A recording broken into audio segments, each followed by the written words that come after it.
WhatsApp guys, কেমন আছো সবাই? আশা করি সবাই খুব ভালো আছো। ফ্যান্ডম অ্যানিমেশন এন্ড ড্রামার আজকের পর্বে নারুতো ক্লাসিকের 38 নম্বর এপিসোডটি এক্সপ্লেন করতে যাচ্ছি। তো আগের এপিসোডগুলো যারা যারা এখনো দেখেননি তাদের জন্য ডেসক্রিপশন বক্সে ভিডিওগুলো লিংক দেওয়া আছে, দেখে নিবেন। আর চ্যানেলে নতুন হলে চ্যানেলটিকে সাবস্ক্রাইব করে পাশেই থাকবেন। তো কথা না বাড়িয়ে চলো মূল ভিডিওতে যাওয়া যাক। তো গত এপিসোডে আমরা দেখেছি সাসকে ইউরোকে হারিয়ে দিই, আর তারপর কাকাশি সাসকের কার্স মার্কটাকে সিল করে তারপর গেকু সেন্সি আরেকটা ম্যাচ অ্যানাউন্সমেন্ট করে, যেটা হতে যাচ্ছে কানকুরো আর কাবুটো টিমের একটা মেম্বারের সাথে।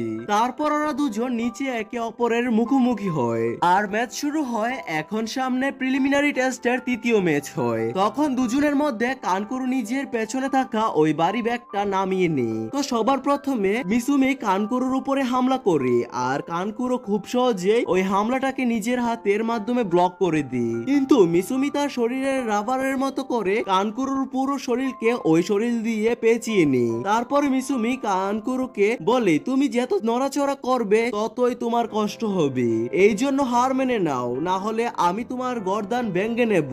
তারপর কানকুরো বলতে থাকে, কে কার গর্দান ভাঙে এটা পরে দেখা যাবে। ওর এটা বলার সাথে সাথেই মিসুমি কানকুরোর গর্দান সত্যি সত্যি ভেঙে ফেলে। তার গর্দান ভাঙার শব্দ পেয়ে সব লোক অবাক হয়ে যায়। তখন আমরা জানতে পারি মিসুমি যার গর্দান ভেঙেছে ওটা কানকুরো না, বরং ওটা একটা পাপেট ছিল।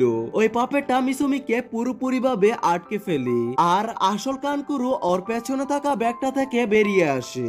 ও নিজের হাতের চাকরা দিয়ে ওই পাপেটটাকে কন্ট্রোল করে, আর তখনই কানকুরো নিজের পাপেটের সাহায্যে মিসুমিকে মেরেই ফেলবে। তখনই মিসুমি হার মেনে নেয়, যার কারণে গেকু সেন্সি কানকুরোকে বিজয়ী ঘোষণা করে। এদের লড়াই দেখে নারুতো কাকাশি সেন্সিকে বলে যে, কাকাশি সেন্সি, এই লড়াইয়ের এরিনা তো আজব সব প্লেয়ারে ভরপুর। যেটা শুনে কাকাশি বলে, হ্যাঁ নারুতো, কিন্তু তুমি তো ওদের থেকেও বেশি অদ্ভুত। যেটা শুনে সাকুরা হাসতে থাকে। তখন কাকাশি বলে যে, সাকুরা, এটা হাসার সময় নয়, তৈরি হয়ে যাও। তো পরবর্তী ম্যাচ হতে যাচ্ছে সাকুরা হারানো আর ইনো আমরার ভেতরে। দুজন নিজেদের নাম শুনতেই নিচে এসে একে অপরের সামনে উপস্থিত হয়, আর গেকু সেন্সি শুরু বলার পরই ওরা দুজন একে অপরের সাথে খুব সুন্দরভাবে লড়াই করতে থাকে। শক্তির দিক দিয়ে ওরা দুজনই একই সমানই ছিল, কিন্তু তখনই ইনো সাকুরার পিছে একটা বড় সড়ো ঘুষি মেরে দেয়, আর ও সাকুরার গালে ঘুষি মারতেই যাবে, কিন্তু তখনই ওর সাকুরার ভেতরে থাকা ছোটবেলার বন্ধুত্বটাকে দেখতে পায়। এই জন্য ইনো ঘুষি মারার জায়গায় থাপ্পড় মেরে দেয়। এটা এজন্যই হয় কারণ ইনো এখন পর্যন্ত নিজের ছোটবেলার বন্ধুত্বটাকে বলতে পারেনি। যদিও ওদের মধ্যে সাসকে আসার পর থেকে ওদের বন্ধুত্ব নষ্ট হয়ে গিয়েছিল, কিন্তু আজকে ইনোর সাকুরার সাথে কাটানো সকল স্মৃতি মনে আছে। এই জন্য সাকুরার মুখে দেওয়ার থাপ্পড়টা কিছুক্ষণের মধ্যে বদলে গেছে, আর এটা সাকুরা ভালোভাবে বুঝতে পেরেছে। এই জন্য সাকুরা ইনোকে বলে, আমার উপরে দয়া দেখানোর দরকার নেই, কারণ আমি এই পুরনো সাকুরা নই, বুঝতে পেরেছো তুমি কুৎসিত ইনো? তখন ইনো বলে, কি বলেছো তুমি? তোমার সাহসটা কিভাবে হলো?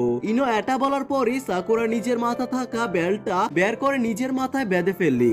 ওদের দুজনকে এভাবে দেখে নারুতো কাকাশি সেন্সিকে বলে, কাকাশি সেন্সি, আসলে এটা হচ্ছেটা কি? এটা কি কোনো বিনোদনের মেলা নাকি? ওরা দুজন শুধু একে অপরকে দেখতেই ছিল। যেটা দেখে কাকাশি সেন্সি বলে, এই লড়াইটা এরকম যেরকমটা তোমার আর সাসকের মতো, আর আমি যেটা জানি আমার মতে কাছের বন্ধুরাই এক এক সময় শত্রু হয়ে যায়। ইনোকে দেখে সাকুরা অনেকটা এরকমই ব্যবহার করছে। তারপর ওদের দুজনের মধ্যে সিরিয়াস লড়াই শুরু হয়। সবার প্রথমে সাকুরা শ্যাডো ক্লোন জুৎসু ব্যবহার করে ওর উপরে হামলা করে। এইভাবে ওদের দুজনের লড়াই অনেক সময় ধরে চলে।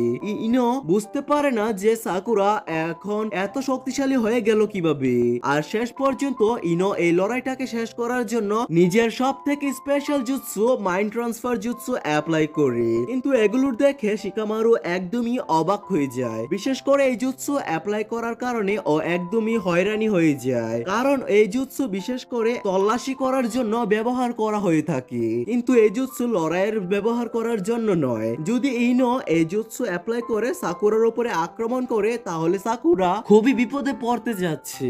মাইন্ড ট্রান্সফার জুৎসু তখন কাজ করে যখন শিকামারু নিজের জুৎসু ব্যবহার করে শত্রুকে কোনো জায়গায় ফাঁসিয়ে দেয়, কিন্তু ইনোর জন্য এই জুৎসুটা এখানে ব্যবহার করার কারণে একটা বড় ভুল প্রমাণ হতে পারে। কিন্তু তারপরেও ও এই জুৎসুটাকে এখানে অ্যাপ্লাই করে আর সাকুরা নিজের জায়গা থেকে দূরে ভেগে যায়, কিন্তু তারপরও ইনো নিজের নিশানা লাগাতে পারে। তো তখন সাকুরার শরীরে ইনো পুরোপুরি ভাবে ঢুকে পড়ে আর এটা দেখে সবাই পুরোপুরি ভাবে অবাক হয়ে যায়। তখন সাকুরার শরীরে ঢুকার পর সাকুরা মানে ইনো নিজের হাত উপরে তুলে হার মানতে যাবে, তখনই নারুতো চিল্লাতে চিল্লাতে বলতে থাকে, সাকুরা এমনটা করো না, তুমি এখানে আসতে অনেক বেশি পরিশ্রম করেছো, তুমি এভাবে হার মানতে পারো না। কিন্তু নারুতোর চিল্লানোর কারণে সাকুরার ভেতরে থাকা সাকুরা হঠাৎ করে জেগে ওঠে আর ও ইনোকে এটা করার থেকে থামিয়ে দেয়। ও ইনোকে ভেতর থেকে অনেক বেশি টর্চার করতে থাকে। ও ইনোকে তার শরীর থেকে বের হবার জন্য বাধ্য করে আর শেষ পর্যন্ত এটাই হয়েছে যেটা কেউ চিন্তাও করেনি। ইনো আসলে সাকুরার টর্চার থেকে বাঁচার জন্য ওর শরীর ছেড়ে বাহিরে বেরিয়ে আসে। আর এটা প্রথম হয়েছে যে ইনো কারোর উপর এই জুৎসু অ্যাপ্লাই করার পর তাও আবার কিছু করতে না পেরে ও তার শরীর থেকে বের হতে বাধ্য হয়েছে। এটা এজন্যই হয়েছে কারণ লড়াই করার কারণে ইনোর কাছে একেবারে কম বেশি চাকরা অবশিষ্ট ছিল।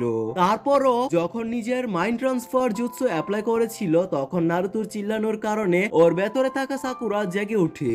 ওই কারণে এই সব কিছু হয়েছে। আর এখন লড়াই করার জন্য তাদের কাছে বেশি চাকরা ছিল না, তারা দুজন নিজেদের শেষ জায়গায় ছিল।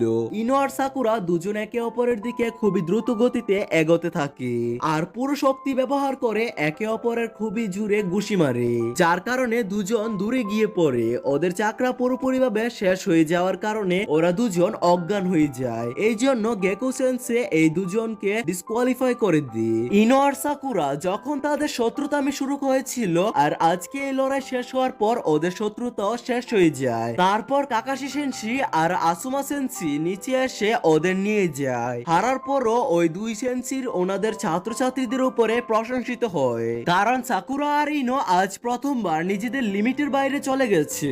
আর এটা কাকাশি সেনসি আর আসুমা সেনসি কখনো চিন্তাও করেনি। কিছুক্ষণ পরে ওদের দুজনের জ্ঞান ফিরে আসে। তখন সাকুরা বলে, আমি কি হেরে গেছি? তখন ইনো বলে যে আসলে আমরা দুজনই একসাথে হেরেছি, আমার বিশ্বাস হচ্ছে না। আর তুমি সত্যি বলেছো, তুমি এখন আর আগের সাকুরা নও, এই জন্য নিজের হেডবেলটা পরে নাও। যেটা শুনে সাকুরা বলে ইনো, যেটা শুনে ইনো বলে কিন্তু এখানে কান্নাকাটি শুরু করো না, আর একটা কথা মনে রেখো, আমি কিন্তু সাসুকেকে তোমাকে দিতে পারি না। যেটা শুনে সাকুরা বলে ও তো অনেক আগে থেকে আমারই ছিল, তুমি কি দিবা? তারপর গেকো সেনসি পরের ম্যাচ শুরু করে, যেটা হতে যাচ্ছে টেনটেন ভার্সেস তেমারির মধ্যে। এক্সামিনারের বলার কারণে ওরা দুজন নিচে একে অপরের মুখোমুখি হয় আর এরই সাথে এইখানে এই এপিসোডটির সমাপ্তি হয়ে যায়। আর গাইস, আমাকে ক্ষমার দৃষ্টিতে দেখবা, কারণ আমি আর কখনো এত বড় গ্যাপ নিব না আর অবশ্যই নিয়মিত ভিডিও দেওয়ার চেষ্টা করব। তো নেক্সট এপিসোডে কি হবে তা জানার জন্য চ্যানেলটিকে সাবস্ক্রাইব করে পাশে থাকবেন। টেক কেয়ার, আল্লাহ হাফেজ।